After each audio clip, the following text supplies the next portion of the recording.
Bitcoin is introducing a kind of political agenda and passing it off as a digital revolution. It's not what it is.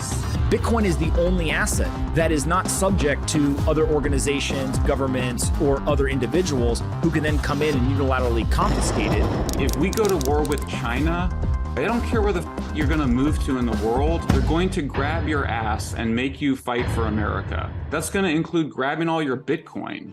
There's this idea that like, oh God, the Cyprus government, they took their people's money, and what right do they have? Well, the right they have is that they're the government. Crypto ultimately should be zero. You think that anti-censorship, anti-censorship, private property rights, and expression in the digital realm of free speech, those have zero value?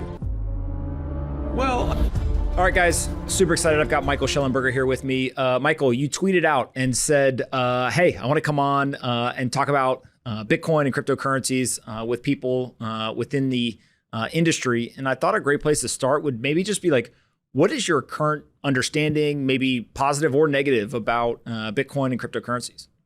Yeah. Well, first, thank you for having me on. I am someone that cares a lot about public policy, and that means I care about having good conversations and discourse, and also being able to talk with people that I might disagree with, which is what I think the case is here. I want to depersonalize it because I suspect that you're a Bitcoin investor. Correct. Do I have that right? Of course. And so like, I want to depersonalize it and just take it at kind of a public policy perspective. Mm-hmm. I think it's worth asking whether I'm a Bitcoin investor or a cryptocurrency investor. I'm not. Although my son and wife bought a little bit of Bitcoin, and so but such small quantities that are sort of trivial to even mention. But yeah, I mean, my view is probably pretty close to Elizabeth Warren. I am viewed as, people on the far left think I'm pretty conservative at this point. I think of myself as a moderate on a lot of different issues, actually. But on crypto, I don't think that there's a purpose to it. At this point, I don't see any reason it should be regulated because I don't think it's like a real thing. I think it's basically a pyramid scheme built on top of a criminal, digital enterprise built on top of a kind of beautiful digital art project. Mm-hmm. So let's unpack a little bit of this, right? Because I think it's very. That's my core view. Okay, that great starting point. One of the ways that I always kind of start these conversations is like, forget Bitcoin, blockchains, crypto, kind of the whole nine yards. And if we just think of like the legacy financial system, my guess is that we probably have some common understanding and common thoughts. I actually think even the Elizabeth Warren and kind of her perspective, a lot of people arrive at maybe three core beliefs. The first is that the average American citizen is worse off financially today than they were in the past from a purchasing power standpoint. So inflation's been eating away at people's purchasing power. Why? Up for debate, but definitely they have less and less purchasing power kind of over time. There's proponents of minimal inflation that would argue, hey, we need kind of 2% inflation because it is able to stimulate economic activity. It's able to stimulate velocity of money. And so a little bit isn't that bad. But I think that's kind of one core belief that a lot of people both inside and outside of the Bitcoin community have, which is this like loss of purchasing power. And I'll come back to that in a second. The second thing is I think that there are a lot of folks who look at the legacy financial system and they say various players, whether they are oversight organizations, whether they are the major banks, whether they are individual market participants, they are doing things that run counter to kind of the benefits of the whole. The opportunity isn't evenly distributed and people aren't able to actually, kind of have a fair shot, if you will, in that financial system. And I think, Elizabeth Warren's probably been one of the biggest proponents of critiquing Wall Street and the various banks and things like that. And then the third thing that I would say is I think most people would raise their hand and say, yes, I believe in the U.S. Constitution, right? And kind of all of the things that that encompasses, from freedom of speech, private property rights, and those things that tend to be, I'll say non-controversial, but I'll caveat it with, like, I'm sure someone somewhere has a problem with the U.S. Constitution, but it doesn't sound like you. And so would you agree that, like, those three things are probably common ground when it comes to, before we get into the Bitcoin conversation? Yes. Okay. So the reason why I start there is I look at Bitcoin very differently, right, than most people, or maybe publicly it appears, where there is a very large portion of the Bitcoin community that looks at it as a speculation tool, right? Kind of to your point, is people are saying, hey, if I buy this and I close my eyes and I wait for a period of time, the price is going to go up, and I'm here to get rich. Right. And right. We could, my wife and son. Okay.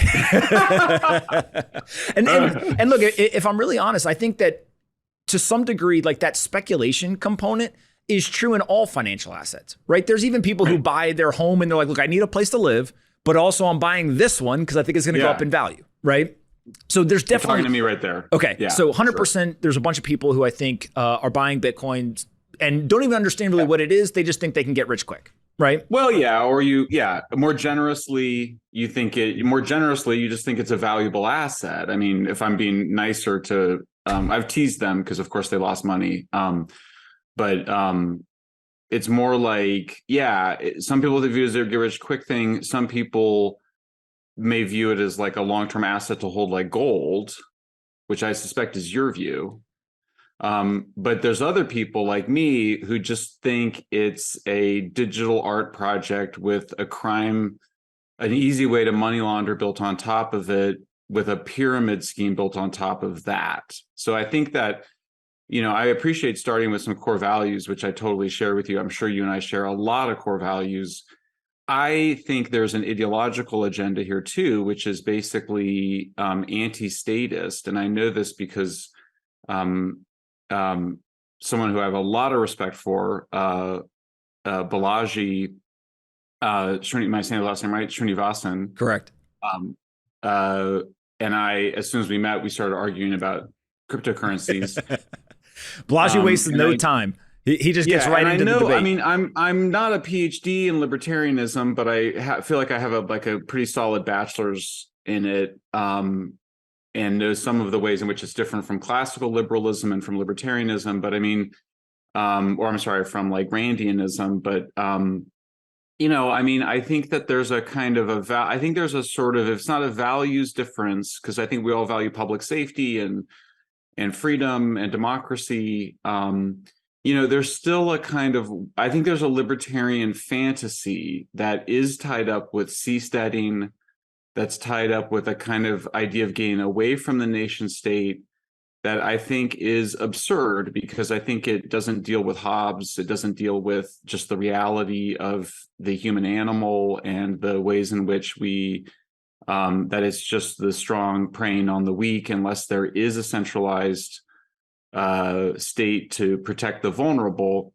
So, I mean, I think there's that going on, but I ultimately just kind of go, I don't think it's a very important, I don't mean to be mean about it, but I don't think it's also even very particularly important, except for the fact that you get the pyramid schemes and the crime. And on the crime stuff, I kind of go, well, part of me agrees with the classic crypto point, which is just that people use cash, they use fiat currency, to borrow your language, to commit crimes. That's true. I do think digital makes it easier to money launder.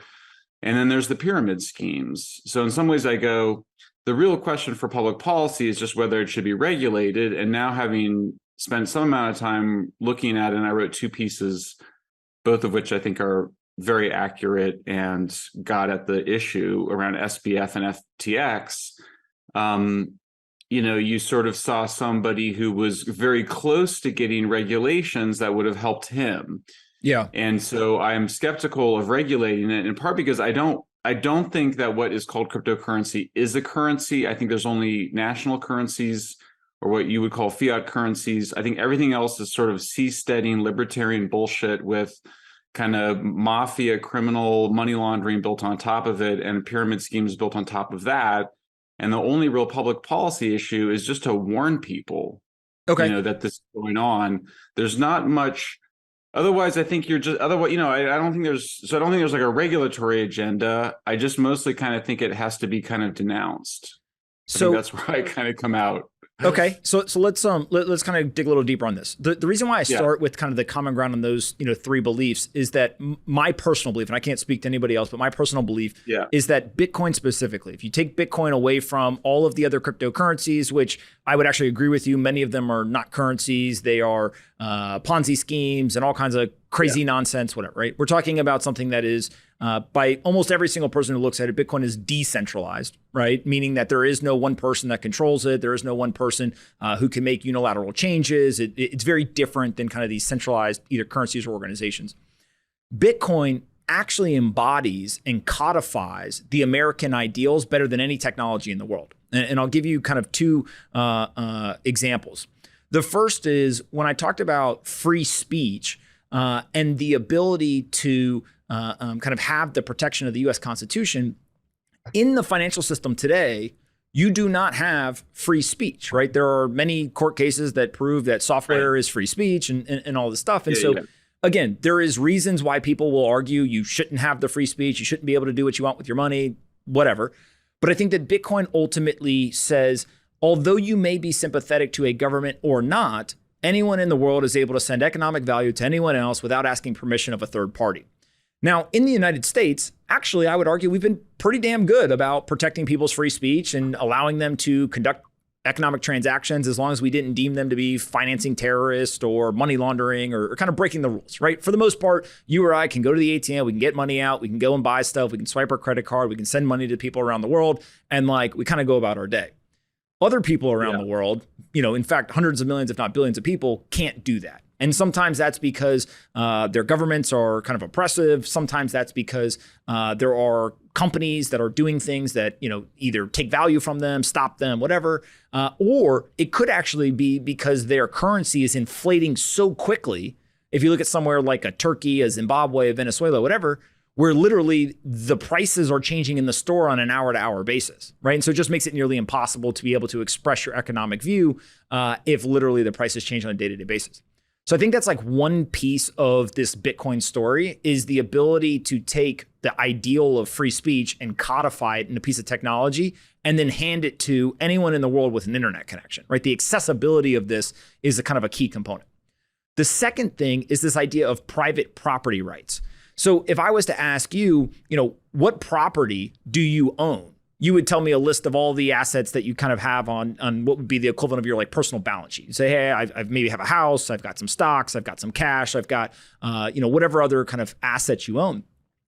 But if you actually go and you break that down, the odds of you being able to defend your personal property is very, very low. For example, if a bank was to say to you, we're not going to give you your dollars back, you, yes, do have a legal path. You can go to court. You can go and try to fight it and do all this stuff. But what we've seen is in many countries around the world, Cyprus back in the 2012, 2013 timeframe is kind of the quintessential example that Bitcoiners point to. They basically just said, look, we're just going to tax this because we need it. And they were able to take that currency, that hard-earned economic value from citizens without any kind of real rhyme or reason or legal precedent.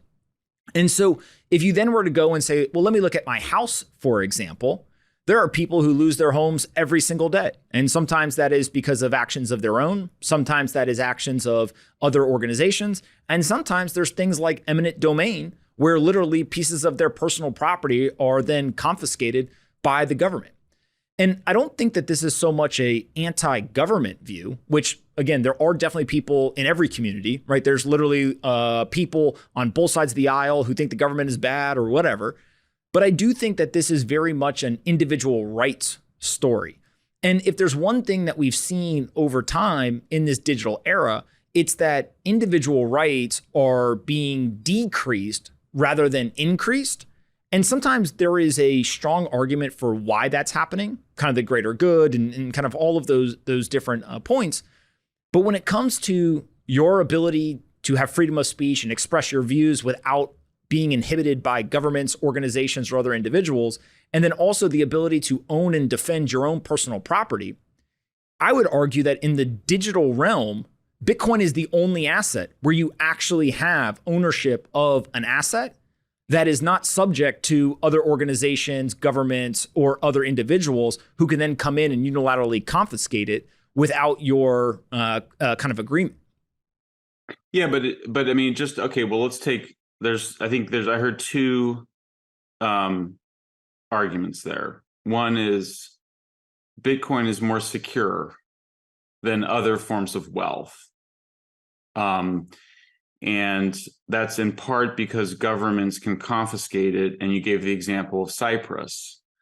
Now, that Cyprus example is really interesting. I mean, it really only dawned on me when you start talking about it now, because it sort of goes, the story that you sort of tell goes, well, you could have your assets taken just like they did in Cyprus, and that shows that your assets are not really secure in the bank or in some financial institution, without ever looking at like, well, why did Cyprus do that?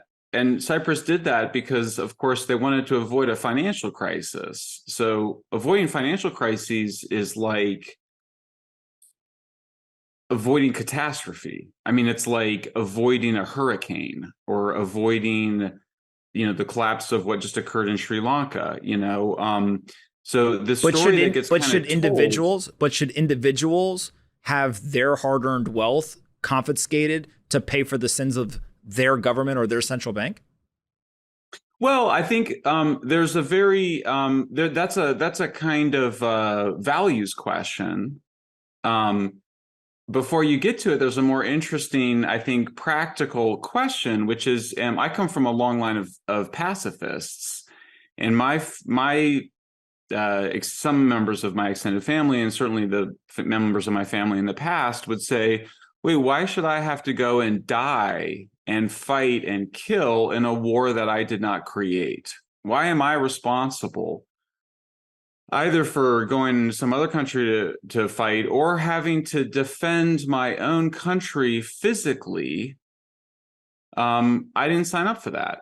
And I actually have I still have a lot of respect for pacifists. It's a super courageous position because the result was often that you would end up still being sent to war, but not with a gun, or you'd be basically, imprisoned or persecuted or tortured or killed or whatever because of your position. So when I can respect the honor and courage in having an anti-government position that says, why should I have to defend my country physically, or why should I have to spend my money defending my country from a military attack or a hurricane or a financial crisis? But that's what nation states do. That's what it means to be a nation state, is that you conscript your young men to defend your territory, and you're going to confiscate your people's wealth to defend yourself against a financial crisis. That's what every nation state does. If it doesn't do that,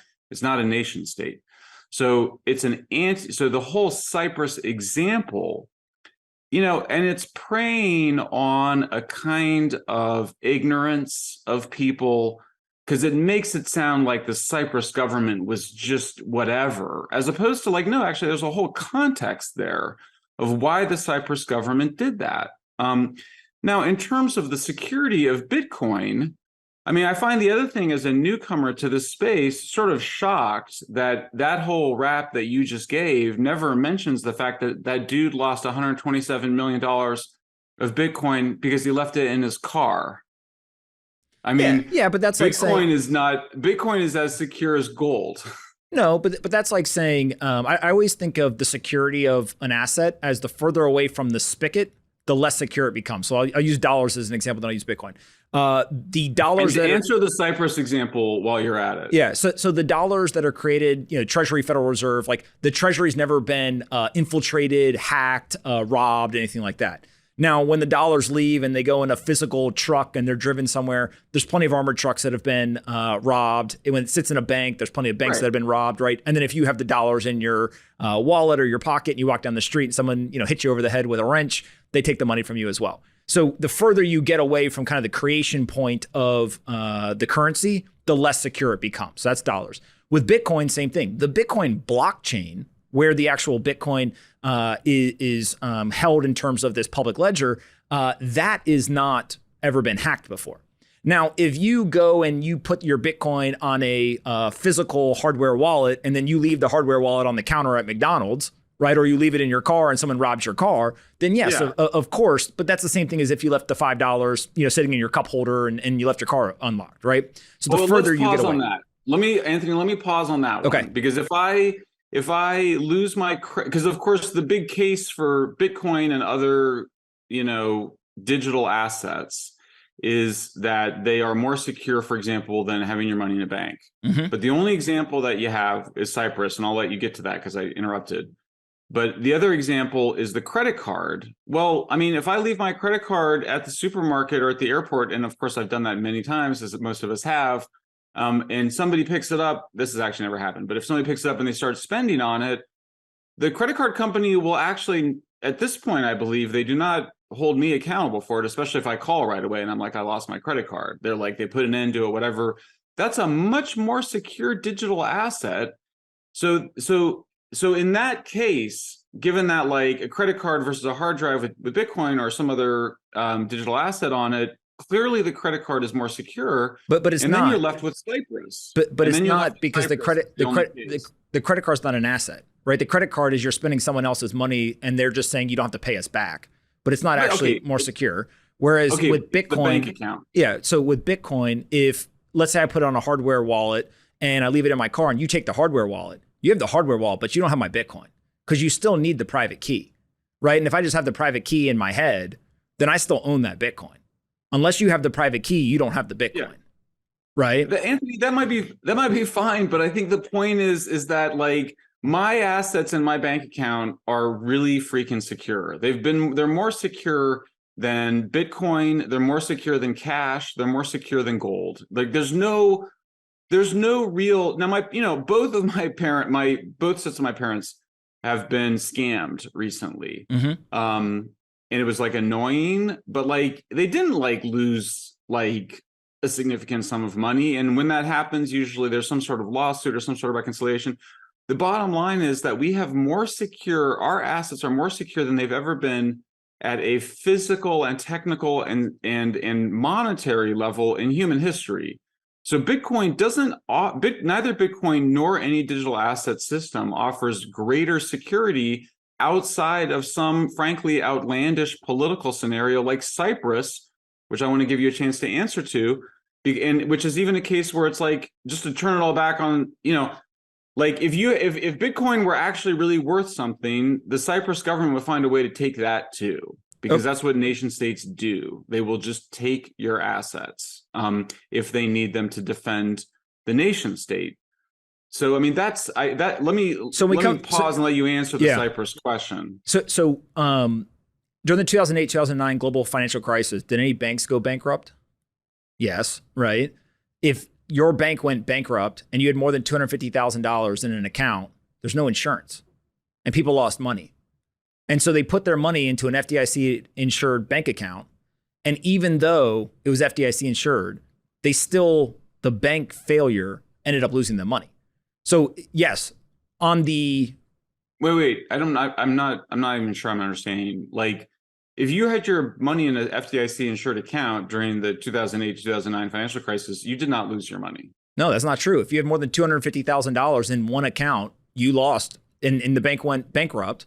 The FDIC insurance only applies to $250,000 in the account. So if you have $300,000, that $50,000 difference is not insured. You will lose that if your bank goes bankrupt.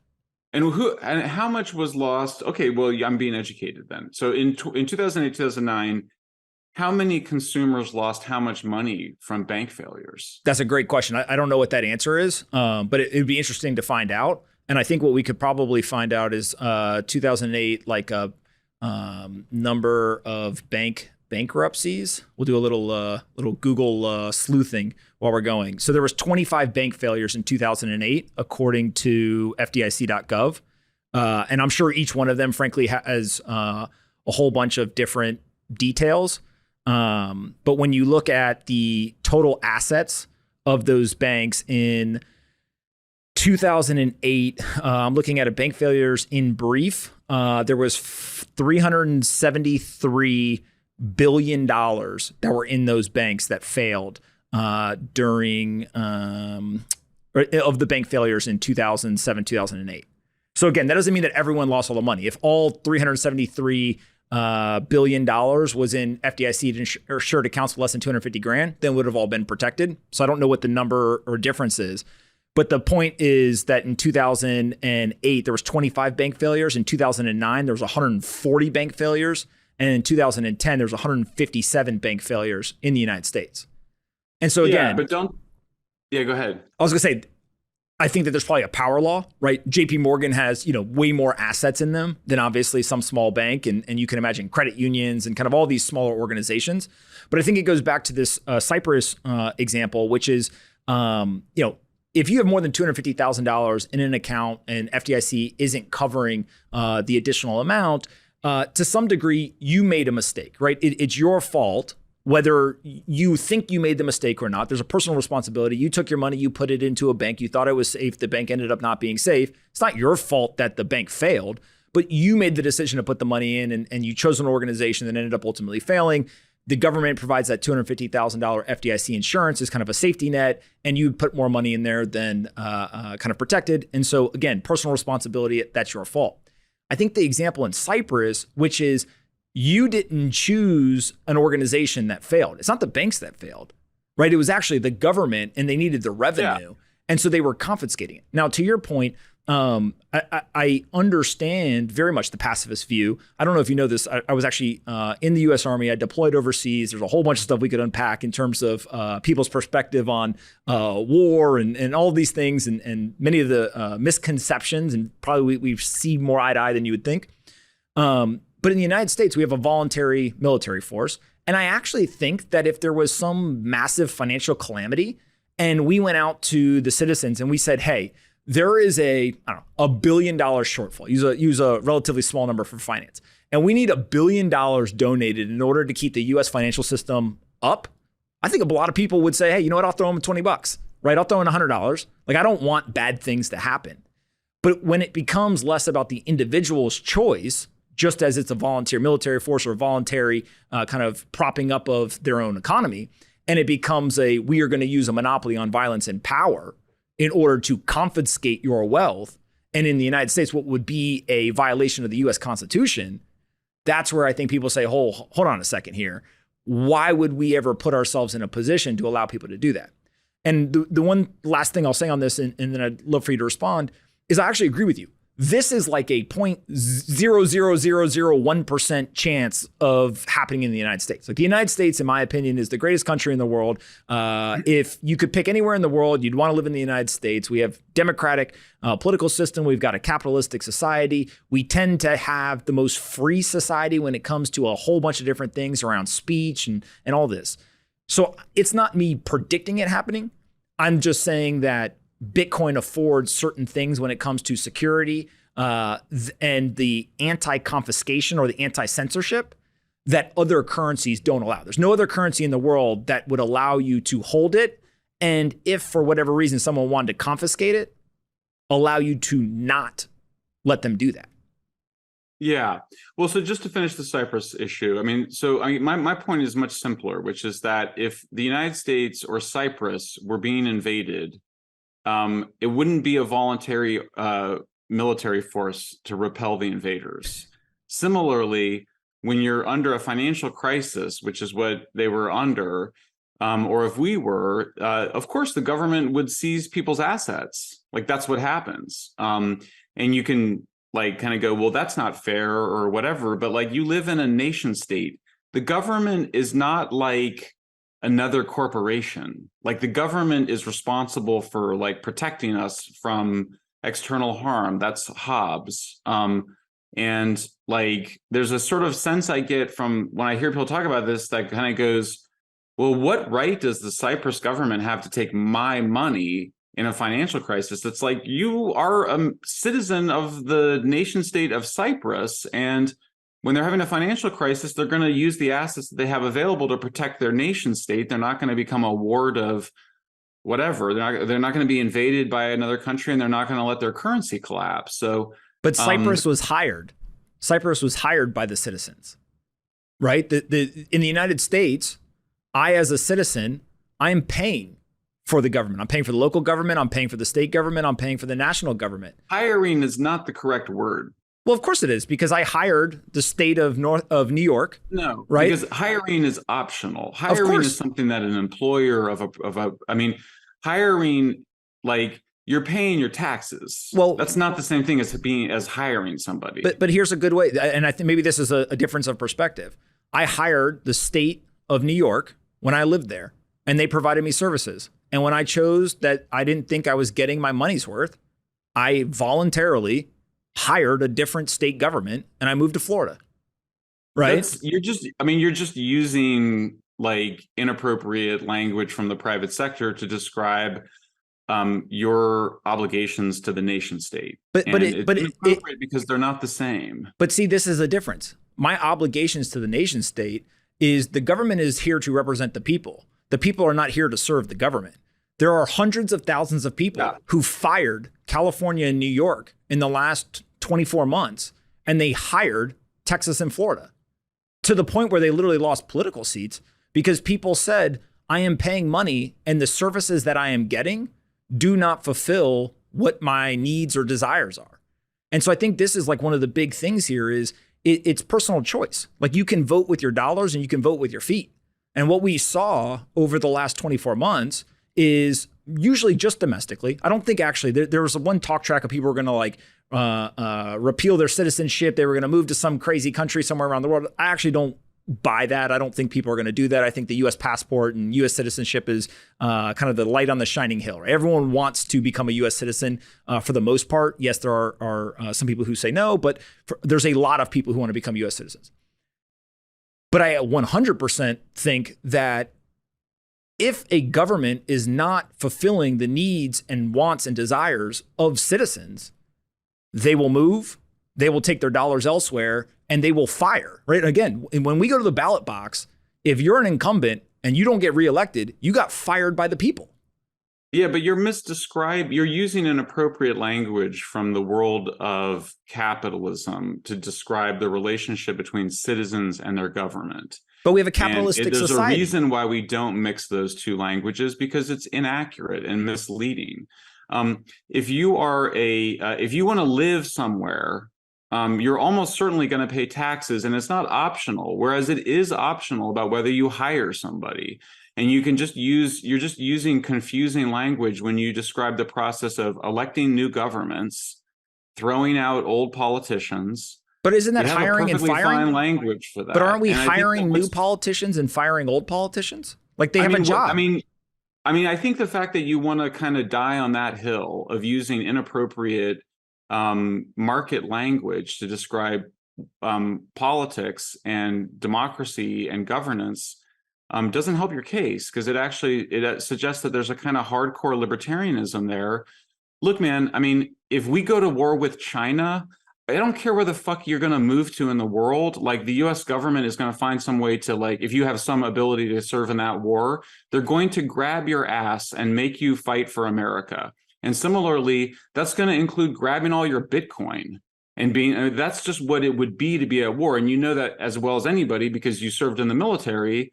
But I think that, like, there's this idea that, like, oh God, the Cyprus government, they took their people's money, and what right do they have? Well, the right they have is that they're the government. It's the nation state. And yes, if they don't respond to what the people want, then that nation state, that government will either be overthrown democratically or through violence or some other means. But that's politics. That's not consumerism. Bitcoin is trying to sort of, and this is metaphorical here, it's sort of introducing inappropriately a kind of political agenda and passing it off as a kind of digital revolution. It's not what it is. it's there's a lot of beauty in the initial Bitcoin paper. There's something really artistic and interesting about it. And then certainly blockchain technology is super interesting. And I don't know anybody that wants to get rid of it. But the claim that this is some alternative currency to like the dollar or the euro or the yen is just wrong. It's literally false advertising. And even the word cryptocurrency is false advertising. And the reason for that is that you are a citizen of the United States. And if you want to go and renounce your citizenship and go and be an Israeli or a European or a Brazilian or whatever, yeah, you can do that. But then you're going to have obligations to that nation state. And there is no seasteading. And the reason is that that's just being a pirate. Yeah, I don't think that anyone maybe not anyone, but I don't think the majority of the Bitcoin community thinks that there's no obligations, right? In fact, what I think we're seeing is that politicians around the country, I've spent a bunch of time with many of them, both at the local, state, and federal level. They're competing to get Bitcoiners to move to their areas and to their ecosystems because there's more tax revenue. Right. This is one of the fastest growing sectors of the economy, both in terms of job creation, in terms of economics, and then obviously from taxation as well. And so that's why you see states like Texas, you see states like Kentucky, Florida, Ohio, et cetera, all competing to try to get these people to move there. But I think because they compete for Herbalife conferences, too. Yeah, but of course not on the same size nor scale as to what we're seeing from these politicians. And I think real estate agents like to sell to drug dealers. I mean, so what? But if they want to sell to drug dealers, right? The U.S. banks launder more money than the Bitcoin ecosystem, right? So let's make it harder then, not easier. I mean, Bitcoin does make it harder. Ultimately, the whole Bitcoin thing is doomed because honestly, you're going to have guys like me who are going to fight on the right and the left, especially as shit goes sideways in terms of the economy, that are going to fight to not allow Bitcoin to move from the black market economy into the mainstream economy. That's why I don't want to see it regulated. It's actually not a thing. All we should do is warn consumers to stay the hell away from it.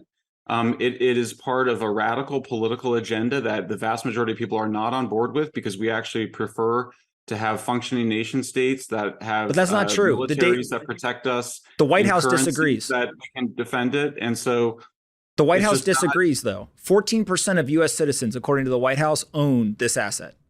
Yeah, because they don't understand what it is because they've been scammed. I mean, people buy Herbalife and they buy, but not 14%. They bought Bernie Madoff and not 14%. SBF is the face of crypto. Not 14%. Not 14% of the U.S. population owns the asset. 150 plus million people around the world does more transaction volume than MasterCard in a given year. It's a huge financial scam and it's crashing. But what's the scam? This would be interesting to talk about. There's no use value. But okay, so hold on. So if you were to ask me activity, if you were to ask me what is the use cases for Bitcoin, right? I would argue there's a store of value, just buy it and hold it for a long period of time. The second, and no different than gold, a house. I could literally say that you can do things with gold. Gold you can do things with. Gold has a lot of purposes. Well, no. But I'm just saying that there's store of value. It may be a bad store of value, but I could go outside and I could buy a bunch of rocks from somebody who's a rock dealer and just hold them in my house and say, I think that in the future it's going to be worth more money. So store of value is more valuable than your Bitcoin for sure. Those rocks. Okay, so hold on. So store of value. The second thing is medium of exchange. The nice thing is that rather than debate if it has no value, then its exchange is pointless. But I would argue that you think, let's say, for example, why run away from the use question? Let's talk about that some more. Well, because I'm walking through it. Only if you can scam people into paying money for it. But see, here's the only way it's useful. Otherwise, it has no benefits in terms of digital transactions. Zero benefits. So you're saying that 14%. So according to your thought process here, 14% of the U.S. Population has been scammed. Yes. These are consenting free individuals who come together. My family. You're saying your wife was scammed. Yes, okay. I am. All right. So in all seriousness, you have store value, you have medium of exchange. The third thing, which we talked about earlier, is speculation. I actually think that is a use case no different than a bunch of other assets. If there's no use to if it's completely just funny money. Like Herbalife at the end of the day, or in Tupperware, my mom was a Tupperware, pyramid scheme. It was great. We ended up with Tupperware at the end of it. Or you end up with a bunch of Herbalife. Yeah, it's more Herbalife than you need for yourself, but who cares? You have some Herbalife. With Bitcoin, you have nothing. I mean, at worst, and even worse than that, though, you've basically legitimized and normalized money laundering so that it's easier, if you were to make Bitcoin successful, it'd be easier to get drug money to be able to buy that big house it's harder. in Miami. It's harder. Like if you go talk to, and I've talked to it, FBI, DOJ, any of these folks, you go talk to them, they would prefer people use Bitcoin over any other currency in the world because it is easier to track. What criminal wants to conduct criminal transactions on a public ledger that is immutable, it never can be changed, and people can go back and look all the way from the beginning, every single transaction that was done? That's how all these guys are getting caught. Is because they're using. I mean, there's just billions and billions. I mean, just people can Google crypto billions stolen crime, and you just end up with too many news articles than you can read. But hacks, hacks are different than money laundering. The former CIA director did a study, and he estimated that 0.4, less than 0.5% of all transactions on the Bitcoin blockchain have anything to do with nefarious purposes. So not just money laundering, any nefarious purpose, 0.4%, compared to, they estimate $2 trillion a year in fiat currencies. And so when you but that's not relative. Why is it not relative? Well, because there's a lot more fiat currency.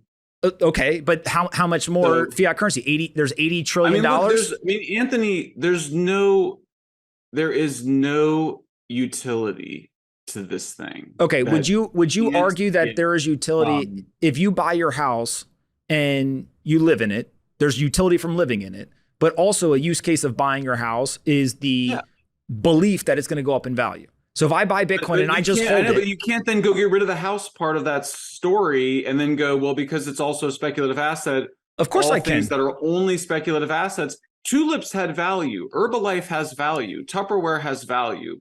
Pyramid schemes, even Madoff, I think that people ended up getting back like 80% of, their money. Crypto ultimately should be zero. Like if people were rational, it would have like zero value, except for maybe some value as like an art project, but it would really have zero value. So just so I'm clear, you think that anti-censorship, anti-censorship, private property rights, and expression in the digital realm of free speech, those have zero value? Well, like I said, I would give it a little bit of value, like as a Burning Man project. All right, so we're not at zero. So we got some value. Like one of those things, like the Burning Man. It's like a kind of like display of kind of digital interestingness, but it's also very wasteful in terms of. I mean, I'm not opposed to energy consumption, but I just don't think it just doesn't. It's not. It's just. I just don't think. I think in general, you just don't. There's no point to it. So it's like you can talk about all these other benefits, like the speculative value or the exchange value, but if it's not a thing, if it's just a bunch of bullshit, and it's an art project, then it should be valued at an art project value, not at anything beyond that. Well, how do you respond to the fact that that Bitcoin has been the only disciplined, independent central bank over the last 3 years during all this chaos and uncertainty? It's not a central bank. Why not? You might want it to be. Why is it not? That's a fantasy, but that's not what it is. A central bank is the Fed or the European Central Bank. Well, those are human-led central banks that have two activities, right? No, that's just word salad that you're using in the same way that people say cryptocurrency when it's not a currency. Well, currency is anything that people transact for goods or services, right? Nope. No? What is a currency? I mean, it's not a national currency. Well, national currency is different than a currency. Yeah, I mean, I think that the point is that it's meant to mislead. Language. Take the central bank example. Here's the things that are meant to mislead. Okay. The word currency, the word central bank in reference to digital assets. Cyprus claims that there's more fiat currency crime than crypto digital asset crime. these are all things meant to distract people from the fact that there's no there, that there's no product of value here. It's just a kind of fantasy. It's a postmodernist, media-driven pyramid scheme on top of a criminal enterprise, on top of an art project / nothing burger, and I mean, this is why it's good to talk. And unfortunately, I have to go back to working on this article I'm working on. But I mean, the great thing about free speech, and we agree on all these things, I can tell you that your product is worthless. I mean, that's the best part of it. Yes. Right? And you can disagree. But I also can, in free speech, I can fight for your right to say that 100%. Like we are fully aligned. I'll fight for your right to sell, nonsense. No, I think that I don't think that we are going to come to eye to eye in terms of what Bitcoin's value is. The one thing that I would say is your view of the world in terms of many of the things that you've described today, I actually think align much more with the Bitcoiner view of the world than you may realize. Yes. And no, I have many, like I said, family and friends. Yes. Balaji is like probably one of the smartest people I've ever met. I agree with that. It's not a, he's just trapped in a really bad idea. And ideas are really powerful. I mean, people get trapped in all sorts of bad ideas. I've been trapped in bad ideas. I've just been working my way out of them by writing 2 books about those bad ideas. But ideologies are powerful, but reality is more powerful. I think that's a great place to leave it, Michael. Thank you so much for taking the time to do this. Appreciate you, brother. I really enjoyed it, and hopefully we'll meet in person at some point.